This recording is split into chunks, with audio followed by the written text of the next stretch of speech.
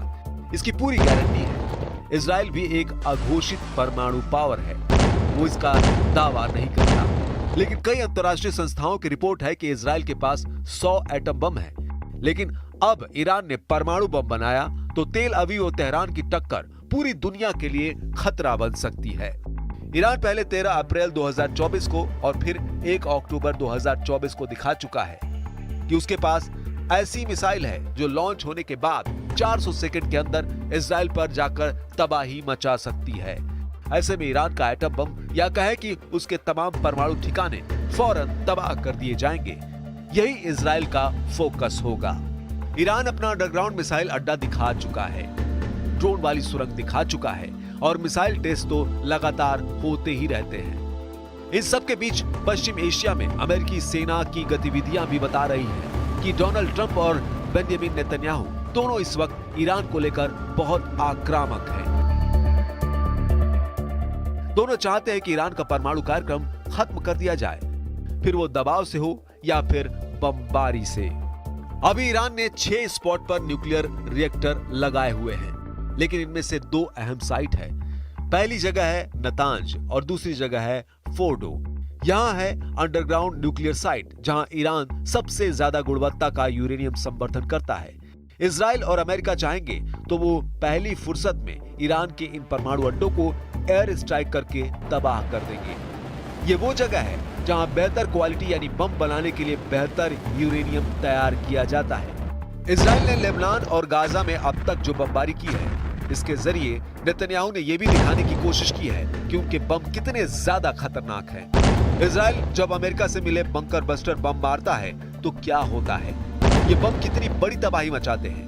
Gaza से लेकर Beirut और सीरिया में भी ऐसे धमाकों ने बताया है कि इजराइल को मिले बंकर बस्टर बम कितने ताकतवर हैं।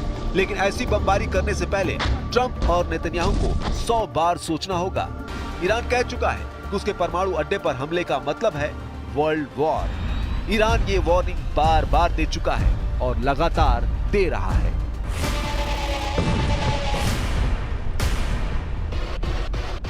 सवाल है कि ओमान में होने वाली बातचीत में क्या कोई रास्ता निकलेगा या फिर ये युद्ध शुरू होने से पहले आखिरी मीटिंग साबित होगी। It is a meeting to determine whether or not the Iranians are serious. And so that clearly would be the goal of that singular meeting and effort. As far as the arrangements or what the rooms are or who's in which rooms, I don't have that for you and I'm not going to speculate.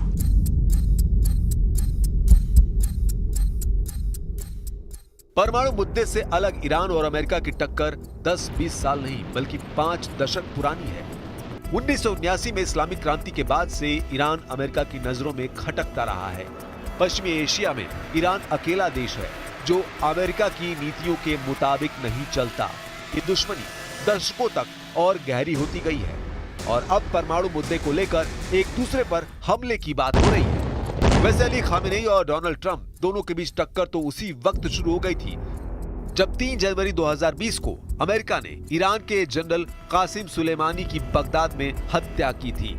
Trump के order पर सुलेमानी पर drone attack हुआ था। तब से आज तक Iran ने डोनाल्ड ट्रंप से बदला लेने वाला फैसला रद्द नहीं किया है। सवाल है कि क्या पूरा झगड़ा सिर्फ परमाणु कार्यक्रम का है या फिर इजराइल अमेरिका की मदद से ईरान को निपटाना चाहता है।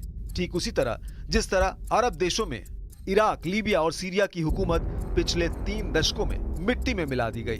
ईरान भी इजराइल और अमेरिका के एजेंडे से बहुत अच्छी तरह वाकिफ है। कि परमाणु कार्यक्रम का मुद्दा सिर्फ उस पर हमले का बहाना बन सकता है। हालांकि ईरान लंबे वक्त से कहता रहा है कि वो एटम बम नहीं बनाना चाहता, ना ही उसकी कोई ऐसी कोशिश जारी है। राष्ट्रपति मसूद पेजेश्कियान 9 अप्रैल को तेहरान में एक प्रदर्शनी में गए। इसमें ईरान की परमाणु उपलब्धियों पर चर्चा भी हुई। ईरान के राष्ट्रपति ने फिर वही दोहराया जो उसका आधिकारिक रुख है।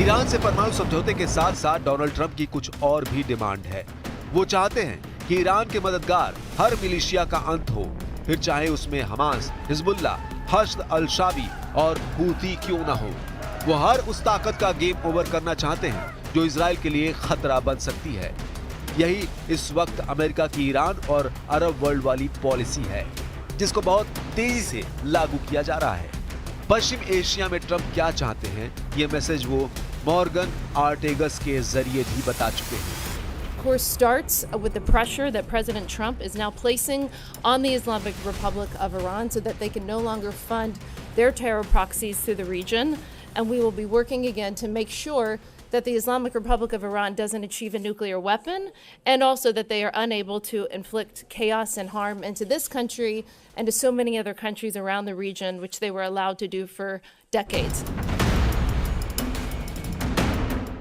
ईरान को लेकर ट्रंप की नीति साफ है और ये उन्होंने यमन में दिखाने की पूरी कोशिश की है। यमन के हुदैदा इलाके में अमेरिका की बमबारी में 10 लोगों की मौत हुई है, जबकि 16 लोग घायल हुए हैं। अमेरिका का दावा है कि उसने 7 अक्टूबर 2023 के बाद से अब तक यमन में 200 बार हमले किए हैं और हुती सरकार का दावा है कि इन हमलों में 107 लोगों की मौत हुई है। लेकिन सवाल है कि क्या यमन पर जिस तरह से हमले किए गए हैं, क्या ईरान के खिलाफ ऐसी एयर स्ट्राइक की जा सकती है, वो भी बिना किसी काउंटर अटैक के। अमेरिका और इजराइल के विमानों के लिए ईरान की तैयारी को जरूर देखिए, क्योंकि ईरान की एयर पावर चौंका सकती है। Camera 1, camera 2, camera 3, camera 4, camera 5, Iran हर एंगल से दिखा रहा है और बार बार दिखा रहा है कि उसकी एयर डिफेंस की ताकत क्या है। यह है ईरान की बहुत ही खतरनाक एयर डिफेंस मिसाइल बावर 373, रेंज 200 किलोमीटर से भी ज्यादा।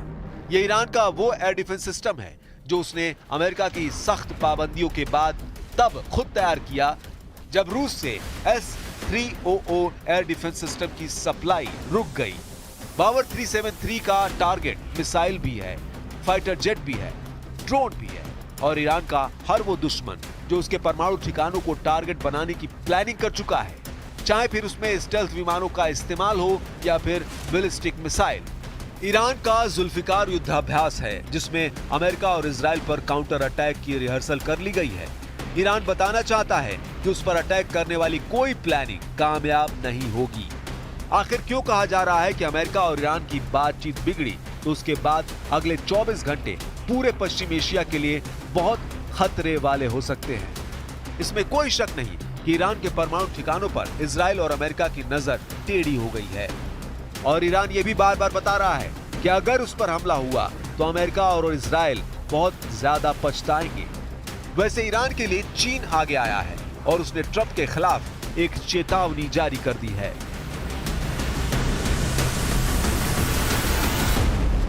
秉持相互尊重的精神，参与对话协商，同时停止动辄武力施压、极限动辄武力威胁、极限施压的错误做法。 साफ है कि ईरान को लेकर अगले 24 घंटे में बड़ा फैसला होना फाइनल है। अब सवाल है कि ईरान पर यह फैसला खुद डोनाल्ड ट्रंप लेंगे या फिर फैसला तेल अवीव में होगा और ट्रंप सिर्फ इसे लागू करेंगे। अगले 24 घंटे न सिर्फ पश्चिम एशिया बल्कि पूरी दुनिया के लिए काफी अहम होने जा रहे हैं।